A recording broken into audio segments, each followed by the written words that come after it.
bankers, मैं Kanika Sharma SBI PO. I welcome you all to my channel. Hope you all are very good and doing great in your life. तो आज मैं आप सब लोगों के साथ अपने SBI PO के इंटरव्यू का जो एक्सपीरियंस है वो शेयर करने वाली हूँ. So without wasting any time let's just start this discussion. So जो मेरा SBI PO का इंटरव्यू हुआ था वो चंडीगढ़ में हुआ था, 17 सेक्टर में, लोकल हेड ऑफिस में SBI के. सो जो इंटरव्यू की टाइमिंग थी वो नून के टाइम का था, मतलब 12 बजे जो था मेरा इंटरव्यू का टाइम शेड्यूल हुआ था. रिपोर्टिंग टाइम मेरा 12 बजे का था. सो मैं उस टाइम पर पहुंच गई थी वहाँ पे. एंड सबसे पहले हमारी डॉक्यूमेंट वेरिफिकेशन हुई. उस डॉक्यूमेंट वेरिफिकेशन में जो जो हमसे डॉक्यूमेंट मांगे गए थे, बिकॉज एक मेल आ जाती है, उस मेल के थ्रू आपको जो डॉक्यूमेंट्स कहे जाते हैं प्रोवाइड करने के लिए, आपको वो प्रोवाइड करने होते हैं. एंड जो डॉक्यूमेंट्स कहे गए थे वो सब अच्छे से वेरीफाई हो गए.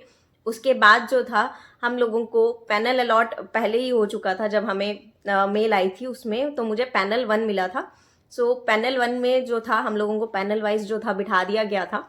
एंड हम लोग कुछ 20-22 बंदे थे जिनका इंटरव्यू होना था उस टाइम पर. सो मेरा जो नंबर था ऑलमोस्ट मुझे लग रहा है कोई 5th 6th इसी नंबर पे था, बिकॉज थोड़े ही लोग गए थे मेरे से पहले एंड मेरे बाद काफ़ी लोग थे जिनका इंटरव्यू होने वाला था. सो मतलब थोड़ी बहुत नर्वसनेस तो थी, बट थोड़ी बहुत जो थी ना, एक क्या कहते हैं ना, कॉन्फिडेंस था कि हाँ इंटरव्यू हैंडल कर लूँगी मैं, इतनी नर्वसनेस नहीं आएगी. बट बहुत सारी चीज़ें माइंड में चल रही थी कि क्या पूछेंगे, कैसे पूछेंगे एंड किस तरह से रहेगा. एंड बिफोर एंटरिंग जो था मैं लिटरली क्या कर रही थी, शिवर कर रही थी मैं, मतलब संभाल नहीं पा रही थी खुद को. मुझे नहीं पता था क्या हो रहा है. जस्ट मैं मतलब बिकॉज क्या कर देते हैं ना वो लोग, अलर्ट कर देते हैं आपको कि जस्ट इसके बाद अब आपका नंबर है, तो आप जाके जो है बिल्कुल उसके हॉल के पास जाके बैठ जाओ. बाकी पैनल मेंबर जो थे, बाकी जो भी हमारे साथ मेरे कैंडिडेट थे, वो सबको उन्होंने बिठा दिया था रूम में एंड जस्ट बाहर बिठा दिया मुझे. एंड उस टाइम पर जो अंदर से ना जो इंटरव्यू दिया जा रहा था, दूसरा जो भी कैंडिडेट इंटरव्यू दे रहा था, एंड उसकी बहुत ज़ोर ज़ोर से आवाज़ें जो थी बाहर आ रही थी. और मुझे लग रहा था पता नहीं क्या हो रहा है, किस हिसाब से जो है पैनल मेंबर सवाल कर रहे हैं जो इतना लाउड उसको बोलना पड़ रहा है. एंड बहुत ज़्यादा मैं मतलब डर गई थी और मेरा था कि ये बाहर निकले और मैं इससे पूछूं. बट इतना टाइम वो आपको नहीं देते हैं. जैसे ही वो बाहर आते हैं वो जस्ट 1 से 2 मिनट लगते हैं एंड वो उस टाइम पे आपको जो है कन्वर्सेशन भी नहीं करने देते हैं दूसरे बंदे से. सो वो लिटरली मेरा जो था ना एकदम कि बहुत बुरा हाल हो रहा था उस टाइम पे, एकदम मैं शिवरिंग कर रही थी. सो उसके बाद जो था, मैंने एंटर करने से पहले, जस्ट एंटर करने से पहले ना, मैंने SBI का number of employees and number of branches and net profit, ये सब चीज़ें जो थी ना, जस्ट एक गो थ्रू हो गई थी मैं, बिकॉज मुझे लग रहा था मैं भूल रही हूँ. एंड ऐसा क्या हुआ कि जब मैंने एंटर करा एंड ये सेम क्वेश्चंस मेरे से पूछे गए, वो मैं बाद में बताती हूँ. जस्ट मतलब जैसे मैंने एंटर करा एंड उनको विश वगैरह करी. सो जैसे ही उन्होंने कहा कि अब बैठ जाइए, सो मैं जब अपनी सीट ली उसके बाद जस्ट उन्होंने मतलब बैठते साथ शुरू कर दिया कि अच्छा ठीक है, अब अपना थोड़ा सा एक ब्रीफ में इंट्रोडक्शन दो. ज़्यादा डिटेल वाला इंट्रोडक्शन हमें नहीं सुनना है, जस्ट एक ब्रीफ में हमें एजुकेशन क्वालिफिकेशन के बारे में आप जो है अपना बता दो. सो मैंने जस्ट स्टार्ट किया, अपना नाम बताया एंड किस जगह से मैं बिलोंग करती हूँ बताया. उसके बाद मैंने अपनी एजुकेशन क्वालिफिकेशन क्या रही है मेरी, एंड मैं MCOM परस्यू कर रही थी उस टाइम पे. सो मैंने वो चीज़ भी बताई कि just now I am pursuing MCOM. सो यहाँ पे आके मेरी ब्रेक लग गई. उसके बाद उन्होंने जस्ट क्वेश्चन अगला वही आया कि आप जम्मू में कहाँ से हैं. सो आई वॉज लाइक कि सर मेन जम्मू सिटी से हूँ मैं.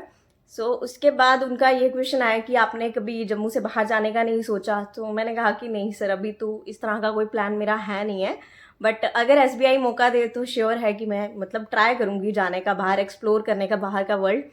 सो वो कहते हैं अच्छा मतलब आपका फॉरेन पोस्टिंग की तरफ कुछ है, आपको मालूम है कि SBI फॉरेन पोस्टिंग भी देता है. मैंने बोला हाँ सर, मैंने मतलब इतनी ज़्यादा नॉलेज नहीं है बट मुझे थोड़ा बहुत पता है कि हाँ फॉरेन पोस्टिंग भी एक क्राइटेरिया है SBI के अंदर.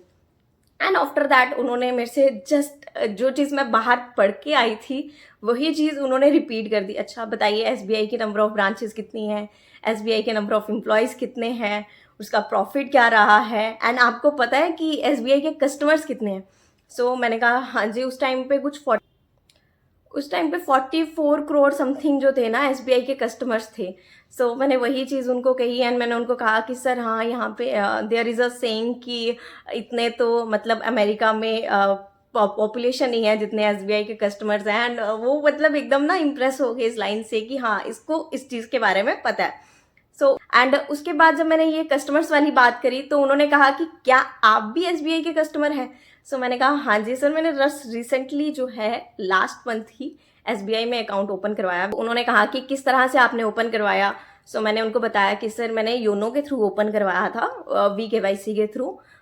तो कहते आपने खुद से करा था। मैंने कहा नहीं सर, मुझे नहीं मालूम था इसके बारे में, बट जब मैं ब्रांच में गई तो ब्रांच में उन लोगों ने मुझे जो था इसके बारे में थोड़ा सा गाइड करा एंड थोड़ी सी उन लोगों ने मेरे साथ कॉर्पोरेट करा। तो मैंने VKYC के थ्रू जो था अपना अकाउंट ओपन करवाया।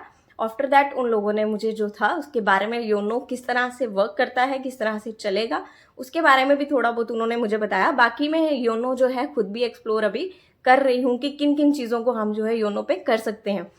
फिर उसके बाद उन्होंने मेरे से पूछा कि अच्छा ये बताइए डिजिटल बैंकिंग की जो है किस तरह से बेनिफिशियल है। मतलब उन्होंने मेरे से डिजिटल बैंकिंग के बेनिफिट्स के बारे में पूछना शुरू किया।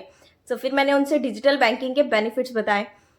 अब जब मैं ये बता रही थी उसके बाद ही एक मुझे जो है सिचुएशन दे दी गई कि कीजिए कि मतलब आपके पास ओल्ड एज कस्टमर्स आते हैं एंड वो रेगुलरली आते हैं आपके पास पासबुक के लिए, बैलेंस चेक करने के लिए और हर छोटी सी ट्रांजैक्शन को दिखाने के लिए वो आपके पास आते हैं।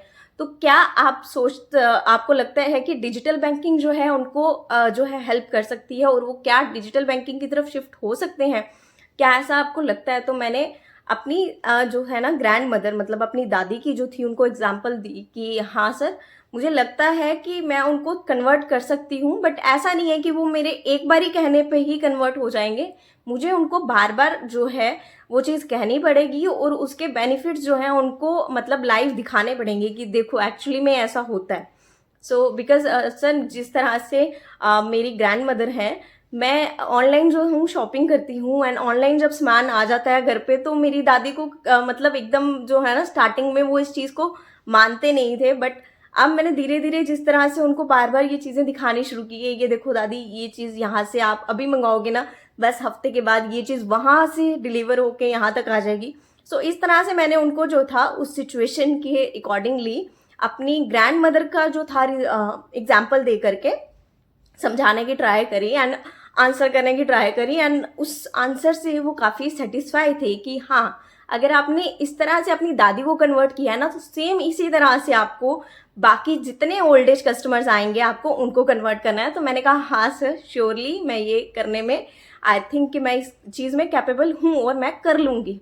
सो फिर उसके बाद उन्होंने मेरे से जो था कुछ कॉमर्स के रिलेटेड क्वेश्चंस करना स्टार्ट कर दिए। मतलब फॉर्म्स ऑफ ऑर्गेनाइजेशन पूछा, बिजनेस एंटिटी कंसेप्ट के बारे में पूछा, फिर उसके बाद कैरेक्टरिस्टिक्स ऑफ कंपनी के बारे में मेरे से पूछा एंड 2-4 क्वेश्चन और कॉमर्स के रिलेटेड जो थे मेरे से उन्होंने पूछे। सो जिनके मैंने आंसर करे एंड 1-2 क्वेश्चन में मुझे थोड़ी सी जो थी डाउट आया था।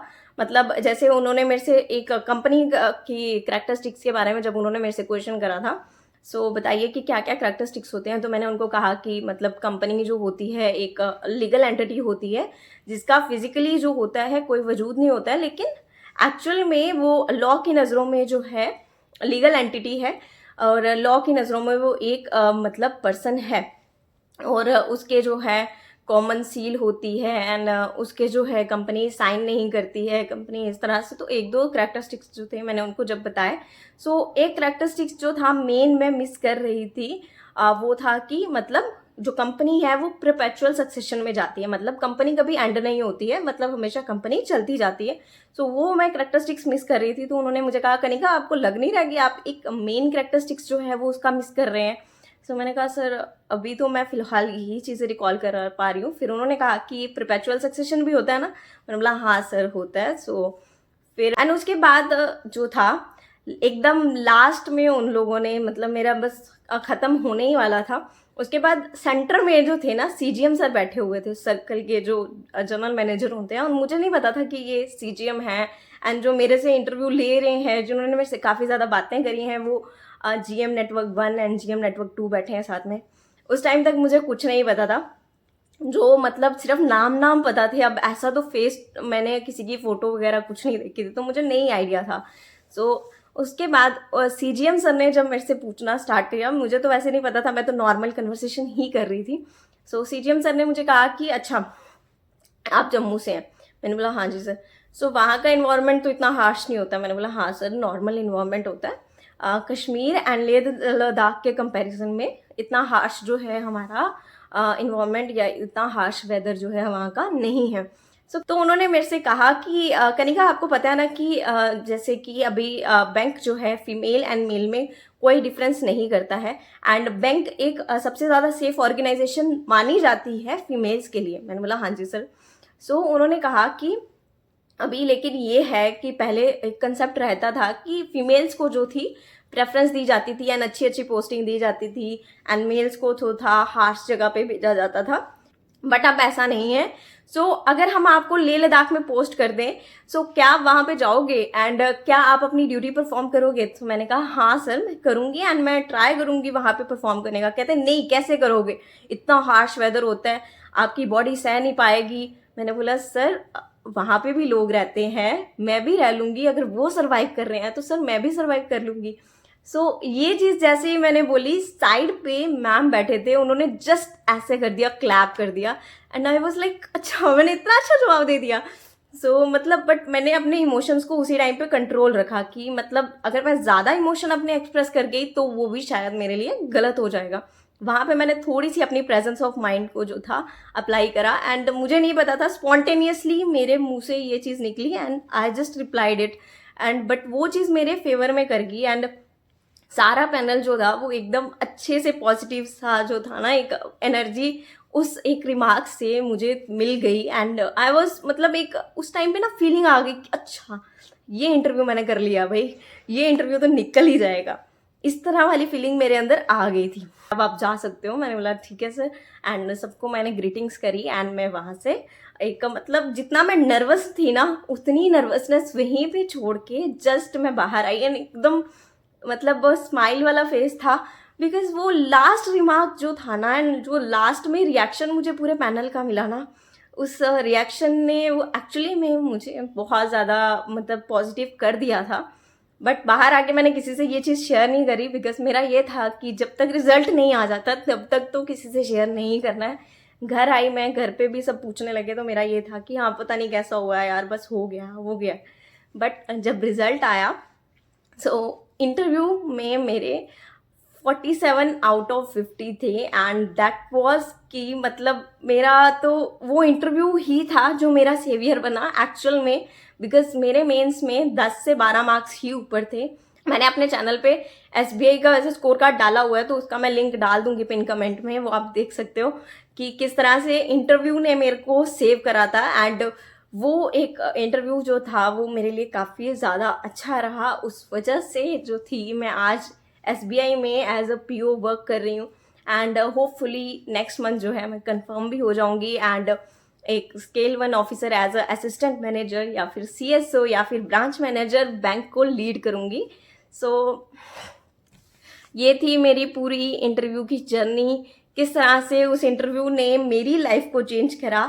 I hope and I wish कि आप लोग भी अपने इंटरव्यू में इसी तरह से पॉजिटिवनेस लेकर के जाएं, एंड हर क्वेश्चन का अपने माइंड के अकॉर्डिंगली हर क्वेश्चन का अच्छे से ऑनेस्टी से रिप्लाई करें। वहाँ पे वो लोग ना आपकी नॉलेज एकदम चेक नहीं करने वाले हैं। जैसे मैंने आपको बताया ना, मेरे 2-3 क्वेश्चन जब उन्होंने कॉमर्स के रिलेटेड पूछे, बीच बीच में मैं भूल रही थी चीज़ें, बट कुछ ऐसा नहीं था कि वो लोग मुझे उस चीज़ पे जज कर रहे थे। हाँ, लेकिन ये है कि अगर आप SBI का इंटरव्यू देने जा रहे हो तो SBI के बारे में जस्ट थोड़ी सी नॉलेज रख लो। SBI के एम्प्लॉयज़ कितने हैं, SBI का कस्टमर बेस कितना है, क्या है, किस हिसाब से है, वो सब चीज़ें पढ़ लो, एंड वो चीज़ें आपके लिए वर्क करेंगी। बिकॉज अगर आप किसी ऑर्गेनाइजेशन में जा रहे हैं तो उसके बारे में आपको पता होना चाहिए। उसके बाद आपको जो सबसे ज़्यादा इम्पॉर्टेंट चीज़ है वो है आपकी पॉजिटिवनेस, आपका ओरा, जो जिस तरह से आप उनको डिलीवर करें अपनी चीज़ें। किसी ना आपको उनको काउंटर करने की ट्राई नहीं करनी है, जस्ट एक पॉजिटिवली उनको आंसर करने की ट्राई करनी है। जिस तरह से मैंने बताया कि CGM सर एकदम ना मतलब कैसे होते हैं ना कि आपसे उगलवाने की ट्राई कर रहे होते हैं कि अभी ये देखते हैं कि अगर इसको मैं फर्स्ट क्वेश्चन करता जाऊँगा, एक के बाद एक काउंटर करता जाऊँगा, तो ये जल्दबाजी में किस तरह से रिप्लाई देती हैं। एंड जल्दबाजी में हर पैनल मेंबर की उस टाइम पे CGM सर और मेरे ऊपर नज़र थी कि ये दोनों किस तरह से कन्वर्सेशन कर रहे हैं। वो मेरे से बोलती जाए नहीं हो ही नहीं सकता, आप नहीं रह पाओगे, फीमेल्स के लिए बहुत टफ है, फीमेल्स ऐसा नहीं कर पाएंगी। अब आपको पता तो है कि फीमेल्स ऐसा रहता है वैसे। तो मतलब जब वो लाइन मेरे मुंह से निकली एंड पॉजिटिव रिमार्क निकला, वहाँ पे जाके सीजीएम सर भी स्टॉप हुए एंड पूरा पैनल भी स्टॉप हुआ एंड उन लोगों ने मेरी इस आंसर को एडमायर करा। इस और मुझे लगता है कि वो जो पॉजिटिव आंसर था मेरा एंड वो जो कॉन्फिडेंस था जब मैं उनसे बात कर रही थी एंड जिस तरह से मैं मतलब एकदम फेस पे मेरे जो था डर नहीं था बात करते टाइम, वो चीज़ शायद से मुझे लगता है कि मेरी पर्सनैलिटी की उनको पसंद आई एंड उनको लगा कि यस ये कैपेबल है एक ऑफिसर बनने के लिए हमारी ऑर्गेनाइजेशन में। बिकॉज उससे पहले जो था एकदम नॉर्मल इंटरव्यू जा रहा था, कुछ खास जो थी चीज़ ऐसी हुई नहीं थी कि जिससे लगे कि बहुत अच्छा इंटरव्यू गया है। बट वो लास्ट वाला आई फील कि वही चीज़ थी जिसने मुझे यहाँ तक पहुँचाया। And I wish and I hope कि मेरे एक्सपीरियंस से आप लोगों को कुछ सीखने को मिले एंड थोड़ी सी पॉजिटिवनेस आए एंड थोड़ा सा मोटिवेशन आए। And that's all from my side. Hope you like this video. Do like, share, comment and subscribe. Thanks for watching.